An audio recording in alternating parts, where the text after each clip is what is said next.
My name is Eric Young, and I am the professor for this class, COMM 3150. I freeze every time, I don't know why. COMM 3150, Lying and Deception, and welcome. You've chosen to take this class at a very interesting time to go through and study lying and deception, as well as taking it during the summertime and taking it online. So there's going to be some challenges there, and hopefully with this orientation we'll be able to get you beyond some of those barriers there. We're taking 15 weeks worth of material and cramming it into 7 for one. For 2, summer semester is it's a tough semester, and we need to have a bit of discipline to get through it. And 3, this is online, so that poses some challenges too. I'm hoping being online actually, let me get this arrow out from under my nose, on top of my nose. Being online makes it easier for you, but for some students, it makes it a lot more difficult. So I'm here to go through and help you out with that. I want to go through and introduce you to the syllabus and the workflow for the class, how I'm going to do things on a week-to-week basis there, so you're not in the dark as things go. So let's go out to the syllabus, which is on Canvas. Okay, a lot of you I've seen have had me before or have me currently with other classes this semester, so there's going to be a little redundancy here as far as the syllabus is concerned, and a little bit of theory content that I need to make sure everybody understands. So bear with me. Okay, watch the whole video. Okay, I'm going to come back and preach that to you in a few minutes as well. All right, out to the this is the home page for lying and deception here, and this is kind of an anecdote, a story here, and then I get into what this class, why lying and deception, why lying and deception, and why should we study it, and why me? Well, for starters, I'm a liar. Surprise. And so are you. Everybody is. And yet it's a facet of communication, of human communication behavior that we pay little attention to, even though most of us have a bit of lying deception radar going on. Interesting that the research indicates, and this is there are lies, damn lies, and statistics, okay, so you remember that. Research indicates about half the population can go through and determine whether or not they're being lied to. That half happens to be the female half, okay, because there's a higher level of intuition, there's more broad picture, there's better critical thinking happening with that gender. Men, sorry, but that's just the way it is. And you're at a disadvantage as well, just by nature of your gender there in terms of lying. So, and yet, there's not a whole lot of study until about the last 7-10 years or so that's been given to this phenomenon of lying and deceiving. It's a natural part of who we are. Now, when I say that I'm a liar, I'm not a pathological liar. You might ask me, how am I doing today? And I'll say, fine, which could be a lie, right? Or you could say, hey, do you like garbanzo beans? And I go, yeah, I like garbanzo beans a lot. And really I don't, but I don't want to disappoint you because maybe it's important to me that you know that I like garbanzo beans, right? So those are innocuous lies, and we're going to categorize. I'm getting way ahead of myself. We're going to categorize that stuff. And anyway, let me go back to the syllabus, okay? Because that's what you're really interested in here. But now you know, I'm hoping, why this is an important class. And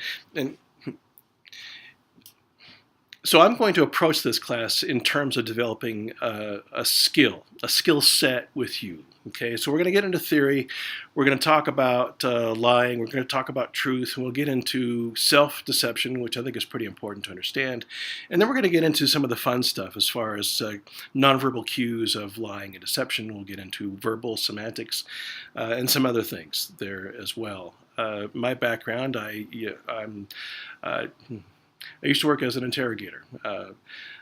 My family, my son and daughter, both work in something very similar to that. My daughter is in the United States Army and Army Intelligence and is an interrogator there.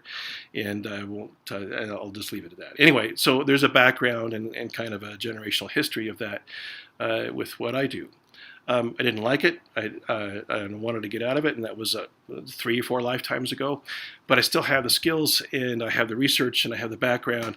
Why not apply it then towards something like this in terms of learning about it in a way and gaining the skills that might benefit us within our relationships? Okay, so, okay, this time we really will go out to the syllabus. There we go. So the homepage, read this, please, okay? Born Liars is what it's called, and I talk about both my son and daughter within this. Let's go to the syllabus here. I'll click on that. I'm hoping all of you have had experience with Canvas at this point. If you don't, how did you get this far? So, like with all my other courses, I get into program learning outcomes, which means the whole communication degree or media studies degree. If you happen to be a major, the majority of you are.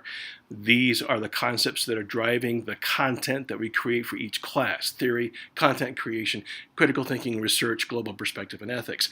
Guess what we're going to be talking about here, okay? Theory. We won't get into much content creation, okay? Critical thinking, absolutely. That's the main thing we want to evolve out of this class.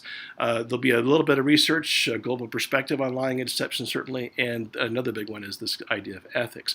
All those drive these course objectives, okay? In terms of what it is that we want to realize with you, I'll let you go through and read those. So I scroll down into the item pool, we can see then the assignments that are set up for that. And for example, the personal baseline, then we have nonverbal vigilance and deception, discussions on deception, public deception, and then 2 tests. They're totaling, everything comes out to 1,000 points. The personal baseline, I'll cut a clip for this a little bit later to explain it. It's a little on the complicated side. There's no wrong way to do it. There is a rubric that goes along with it, but in order for us to understand lying and deception, we need to understand our own baseline on lying and deception, how we value the truth, how we discount dishonesty. And I say that in a way that might sound like those are good things, but actually when it comes to discerning whether or not somebody is fabricating the reality, they are hindrances there. In fact, the more stoic, the more neutral we become in terms of valuing these ideas, the better we are at lie detecting. And that doesn't mean you got to check your morals at the door. That's not what I'm talking about. We'll come back to this on the personal baseline. Nonverbal vigilance and deception, we'll take a look at a clip of an individual. It's an interview. And within that clip, I want you to go through and start to document the kinds of nonverbal tells in a number of nonverbal domains like oculesics, proxemics, paralinguistics, kinesics, I could never get that one. Document that according to the time code and then give me an evaluation. Is this person lying or not? And why? Why have you come to that conclusion there? And we might do this a couple of times, actually, to go through and see how your skills are coming along. We'll get into discussions, probably about 5 weeks out of the 7 weeks we're together here, worth 50 points. There's one due at the end of the first week, so make sure you get into that. And then post on public deception. We're living in a time where that's pretty remarkable, and there's lots of stuff out there to go through and take a look at. So, and then there'll be maybe 2 assessments involved in this class as well. Okay. Scroll on down, we get into philosophy, policies, and resources. Here's the main thing here, and I want you to go through and read this, okay? I've written here, I found 3 attitudes many students default to. Online is easier. Online means shortcuts, and online means writing like a text, okay? Very quickly. Online is not easier, especially if you don't have the discipline. You know, if you're used to walking into a classroom and hanging on the words of the professor and doing what it is they want you to do according to the time schedule and read a certain chapter and blah, blah, blah, a lot of that motivation comes from what you're dealing with that professor at the head of the class. Well, we're not doing that, right? Here I am in my garage. Going through and recording this and putting this out to you. Now I'm going to respond to you on email, on messages, but it's not the same. And so you need to be motivated. You need to be disciplined and develop a workflow, a habit for the next 7 weeks. Of every Monday, you go through and you check the announcements for that week. You look at the discussion board, and then you go into the modules. And I'll show you how all that works. Okay, if you've had me before, this is a no-brainer. Okay, so online, it's not easier. Secondly, what was the second part? I think that was the third part. Let me go back here. Shortcuts. How could I forget? Watch the videos, read the material, read the rubrics especially. Okay, don't go to the assignment, try to do the assignment, and then go back and see if you covered it with the video or don't even care about the video. I'm not going to waste your time with the content that I'm creating here because I don't want to waste my time in the content that I'm creating here. And this takes a lot of time. Teaching online takes more time than traditional classroom teaching. And to top it off, I'm traveling a lot over the next 7 weeks, and so I'm going to be coming to you from different places. And I'm set up to do so. I have a vehicle that has a satellite and a hotspot built into it, so I can go through and be in touch just about anywhere I go. And I'm expecting the same from you, okay? I'll get to that thought here in just a minute. Third thing is don't write like you text. This is a junior level course in a university, and I still get posts, I guess because of the nature of the posts on Canvas, that look like millennial texting. I don't know what else to call it, and it's ridiculous. My expectations are you're going to write on a college level. If you struggle with that, I am here to help you out, and I'd be happy to do that, okay? And there are other resources to go through and help you. But I'm not going to tolerate you sending in or submitting materials that look like a text. I won't read it. I'll just, if it remains ungraded, that might be why, okay? Is because I'm just not going to put up with that. So I'm giving you my best. Please give me your best as well, all right? Okay. I think that's pretty much it here. There's lots more stuff in the syllabus, but you've all gone through it before. Just make sure you read through this because you need to remember this is a contract between you and me in terms of how the class is going to go. And that being said, I reserve the right to change content of the class at any given time, especially for this class and for my social media class, because we're in such a dynamic time that you never know what's going to come up for us to take a look at, to analyze, to talk about, and our discussion post might be driven by that as well. All right, let's get into workflow here a little bit. Each Monday, okay, under announcements, there's nothing there right now, but under announcements, it'll pop up week 1, week 2, week 3 as we progress through the semester. And there either will be a video or there will be a text message in there that is linked out to all of the material for that particular week. That material for that week can be found under modules, okay? And you can go right to there if you don't want to go into announcements. You can just go right to where the module is going to open up on Monday.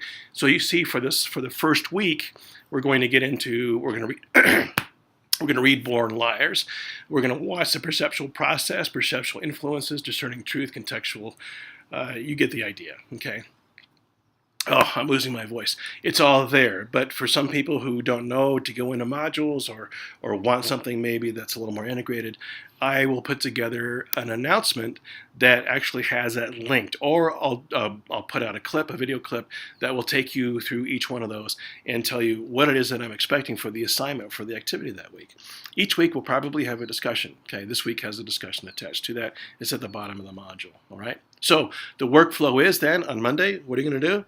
Well, I'm going to go to announcements, see what week 1 has going on, and then that's going to take me through the modules for that particular week when they're released, and I'm going to take care of everything that needs to be done, okay? Discerning truth right there is the discussion that will be due at the end of the first week. I'm not going to go through this right now. I'll let you go through it. And it's pretty straightforward. But while we're here in discussions, I do want to show you that there is a pinned discussion here that asks you to ask me anything, okay?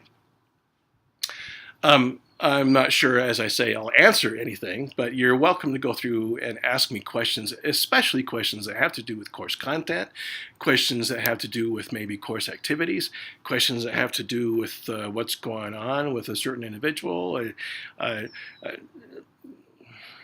Ask me anything. Okay, and that's what it's there for. If you're not comfortable in doing that, you're welcome to go through and use Canvas email to email me. Do that. Don't use my young@dixie.edu email address. It's the oldest email address on campus, and as a result, I get a lot of crap going through.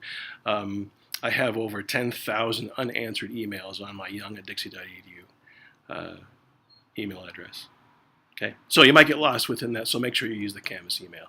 I check this thing 3 or 4 or 5 times a day, every day of the week, every day, even when I'm traveling or out and about, to make sure that we're up to date and to see what's going on with you. Okay. There is a book for this. It's, I believe it's called Lying and Deception. It's by Mark Knapp, Mark L. K-N-A-P-P-E. I didn't tell you this, but you can use an older version that's cheaper. Okay. I'm not going to test directly out of the book. I don't do that. I'm not that kind of a teacher. Those of you who had me before understand that I'm not that type of person. I am going to go through and assess you on the content that I create, and I mean, a lot of that content comes out of Mark's book. So get the book. There, I said it. Get the book. Okay. Let's see. Anything else here that I'm overlooking? I think that's it for now. Okay. Keep an eye out, though, for other clips to come along that might update you. And if you have any suggestions, any questions, anything you want to contribute here, I'd be more than happy to go through and entertain that. There is another teacher involved who's taking this class, and I might ask her to chime in from time to time as well in helping out with some discussions and seeing things there, because it's always great to have more than just a single perspective on anything, right? That's why I'm asking you to get Mark's book. He's got a different perspective than I do, and Valerie's going to have a different perspective than Mark and I do as well in terms of lying and deception. It's going to be a fun class. I think you'll be fascinated with it. I've always been fascinated with this kind of content. I've dedicated much of my life to it. Kind of sucked to be my kid, huh? It probably suck even worse to be my spouse that way, but you know, we got things worked out that way. All right, enough of that. Okay, thanks for joining me. We'll see you online. Okay.